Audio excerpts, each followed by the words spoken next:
Assalamualaikum warahmatullahi wabarakatuh. Perkenalkan, nama saya Fadila Keisha Fatmawati, NIM 2020 SE 064 dari kelas Keisha A2. Di sini saya ingin menjelaskan tentang sistem dan prosedur prinsip mudharabah dan juga musyarakah. Mudharabah merupakan akad kerjasama dalam usaha atau bisnis yang dilakukan oleh dua belah pihak, yaitu pihak pertama sebagai sohibul mal dan pihak lainnya menjadi pengelola. Keuntungan usaha secara mudharabah dibagi berdasarkan kesepakatan yang telah dituangkan dalam kontrak. Sedangkan apabila mengalami kerugian, itu akan ditanggung oleh pemilik modal selama kerugian itu bukan akibat dari kelalaian si pengelola. Jenis-jenis mudharabah. Mudharabah dibagi menjadi dua, yaitu mudharabah mutlaqah dan juga mudharabah muqayyadah. Mudharabah mutlaqah merupakan usaha yang digunakan oleh mudharib atau pengusaha kepada sahibul mal.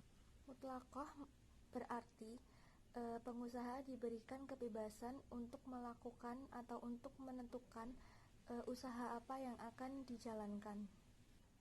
Mudharabah muqayyadah yaitu usaha ditentukan oleh pemberi modal atau sohibul mal. Sedangkan pihak yang menerima pembiayaan atau mudharib itu hanya sebagai pengelola yang menjalankan usaha saja. Sumber hukum mudharabah yang pertama adalah Al-Quran yang tertulis dalam surat Al-Baqarah ayat 283. Yang kedua ada sunnah, yaitu menjabarkan dari Al-Quran yang bersifat global. Soeh bin Syu'aib, Rasulullah Shallallahu Alaihi Wasallam jual beli secara tangguh, muqorodah, mencampur adukan antara tepung, gandum, kurma, beras untuk keperluan rumah tangga itu hukumnya boleh ataupun halal, tetapi akan menjadi haram apabila hal itu diperjualbelikan. Abbas bin Abdul Muthalib menyerahkan harta sebagai mudharabah. Menyerahkan atau mempercayakan kepada pengelola dana itu agar tidak mengarungi lautan ataupun menuruni bukit, serta tidak melakukan jual beli hewan ternak. Jika persyaratan tersebut dilanggar, maka pengelola dana harus menanggung kerugiannya. Ketentuan-ketentuan akad mudharabah. Yang pertama, mudharabah dapat dibatasi oleh periode tertentu, yang artinya orang yang melakukan akad itu harus pasti. Yang kedua, kontrak tidak boleh dikaitkan dengan sebuah kejadian di masa depan atau kejadian yang belum tentu terjadi. Yang ketiga ada ganti rugi. Artinya, kalau ada kerugian, pemilik modal tidak akan mengganti rugi selagi pemilik modal itu tidak melanggar aturan yang tadi. Tetapi apabila melakukan ataupun melanggar peraturan, maka harus mengganti rugi. Yang keempat, jika salah satu pihak tidak memenuhi kewajiban atau telah terjadi perselisihan antara kedua belah pihak tersebut, maka penyelesaiannya dilakukan melalui badan arbitrasi sebagai penengah. Yang selanjutnya ada karakteristik mudharabah. Yang pertama, karakteristik mudharabah. Yang pertama, mempunyai resiko tinggi. Pemilik dana tidak boleh ikut campur dalam pengelolaan usaha ataupun bisnis. Bank syariah hanya sebagai pengawas saja. Yang kedua, yaitu pembagian risiko. Yang ketiga, pembagian keuntungan. Keuntungan yang dimaksud adalah pendapatan bersih. Semua kegiatan ataupun transaksi itu harus adanya laporan pembukuan. Yang keempat ada jaminan modal. Jaminan itu merupakan nilainya itu lebih tinggi daripada modal yang akan diberikan oleh pengelola dana. Yang kelima perjanjian. Berkaitan dengan akad ataupun kontrak sebaiknya dilakukan secara tertulis, yaitu perjanjian. Berkaitan dengan akad ataupun kontrak sebaiknya dilakukan atau dituangkan secara tertulis dan adanya saksi. Yang keenam, adanya persengketaan yang biasanya dilakukan secara musyawarah dengan adanya badan arbitrasi sebagai penengah. Yang selanjutnya yaitu hikmah akad mudharabah. Hikmah akad mudharabah yaitu agar dapat memberi manfaat dan keringanan kepada manusia.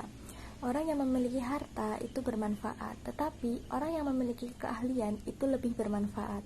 Yang selanjutnya ada skema pembiayaan mudharabah dari sisi nasabah. Yang pertama, nasabah mengajukan pembiayaan kepada bank untuk mendapatkan modal. Yang kedua, bank memberikan modal 100% untuk dikelola oleh nasabah yang memiliki keahlian tertentu. Yang ketiga, ketika akad berlangsung itu telah ditentukan berapa porsi bagi hasil yang berada di luar kontrak. Yang keempat, jika mengalami kerugian ketika menjalankan usaha tersebut, tetapi bukan merupakan kelalaian dari nasabah, maka kerugian tersebut akan ditanggung oleh pihak bank.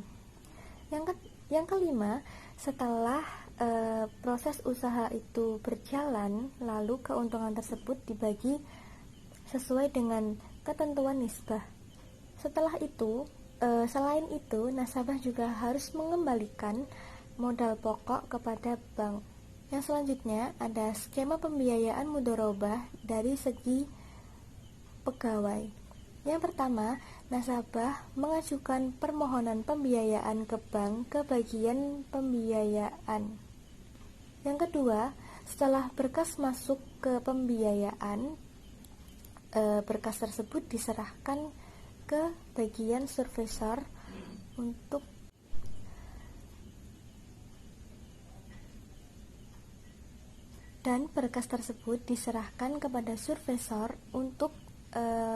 menilai kebenaran nasabah dan juga untuk mengetahui kebenaran jaminan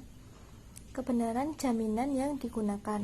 Jika nasabah lama dan juga jaminannya tetap sama, maka tidak perlu diadakannya survei. Tetapi jika nasabah lama tetapi jaminannya berbeda, maka itu diperlukan adanya survei.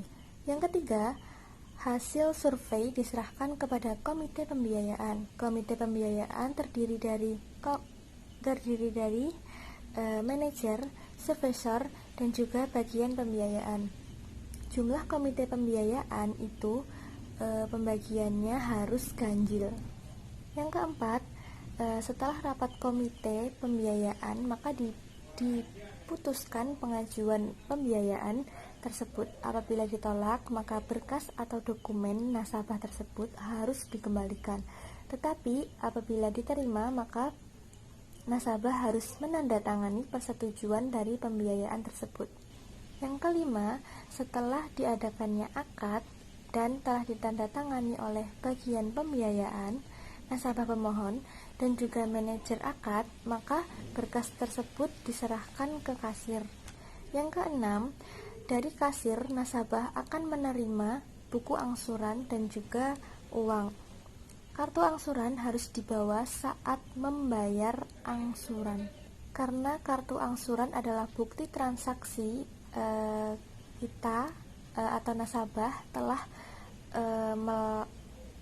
telah mengangsur. Yang selanjutnya yaitu musyarakah. Musyarakah merupakan akad kerjasama atau percampuran antara dua belah pihak atau lebih untuk melakukan suatu usaha tertentu dengan kesepakatan bahwa keuntungan akan dibagikan sesuai nisbah yang telah ditentukan dan disepakati, dan risiko yang ditanggung sesuai porsi kerjasama sesuai kontribusi modal. Jenis-jenis musyarakah. Musyarakah dibagi menjadi dua, yaitu berdasarkan eksistensi dan berdasarkan kontribusi dana investasi. Musyarakah berdasarkan eksistensi, yaitu 1. Syirkah al-milk, yang berarti kepemilikan bersama yang timbul antara dua orang atau lebih memperoleh kepemilikan bersama atau suatu kekayaan. Yang kedua ada syirkah al-ukhud. Ukhud yaitu berarti kontrak, yang berarti kemitraan yang tercipta dengan adanya kesepakatan antara dua orang atau lebih. Yang kedua yaitu musyarakah berdasarkan kontribusi dana investasi. Yang pertama yaitu musyarakah permanen.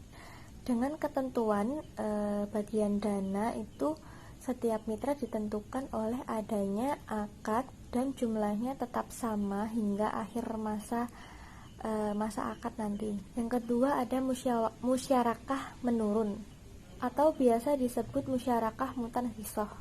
Musyarakah dengan ketentuan bagian dana salah satu mitra akan dialihkan secara bertahap kepada mitra lainnya atau dikurangi modalnya. Yang selanjutnya ada sumber hukum musyarakah.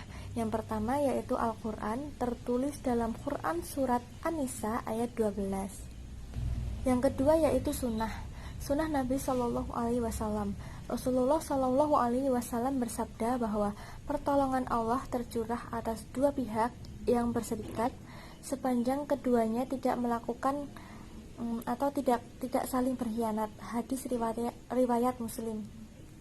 Yang selanjutnya yaitu skema pembiayaan musyarakah dari segi nasabah.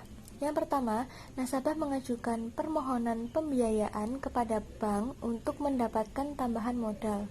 Yang kedua, antara bank dan juga nasabah saling berkontribusi dalam usaha ini. Yang ketiga, dalam hal ini antara kedua belah pihak itu saling bekerja sama. Yang keempat, bank melakukan pembiayaan modal kepada nasabah dan dikelola menurut keahlian masing-masing nasabah. Yang keduanya saling bekerja sama dalam melakukan suatu proyek yang keuntungannya akan dibagi sesuai kesepakatan. Skema pembiayaan musyarakah dari segi pegawai. Yang pertama, calon nasabah datang ke bank dan mengajukan permohonan pembiayaan musyarakah. Yang kedua, pihak bank menanyakan kepada nasabah apakah sudah memiliki rekening atau belum. Jika nasabah belum memiliki rekening, nasabah harus membuat rekening terlebih dahulu. Setelah itu nasabah dapat mengisi ataupun melengkapi syarat-syarat dan ketentuan untuk permohonan pembiayaan. Yang keempat, jika sudah mempunyai rekening, maka langsung saja mengisi syarat-syarat permohonan pembiayaan. Yang kelima, dilakukannya survei kepada nasabah dan hasil survei tersebut akan dianalisis. Hasil analisis baik kuantitatif maupun kualitatif akan diserahkan kepada manajer pembiayaan, dan manajer pembiayaan diserahkan kepada komite diterima atau ditolak. Jika ditolak, maka berkas atau dokumen dari nasabah tersebut harus dikembalikan. Namun, apabila diterima, nasabah akan menandatangani surat persetujuan prinsip pembiayaan. Nah, setelah itu serah terima jaminan antara nasabah dan pihak bank, dan diakhiri dengan pencairan dana oleh teller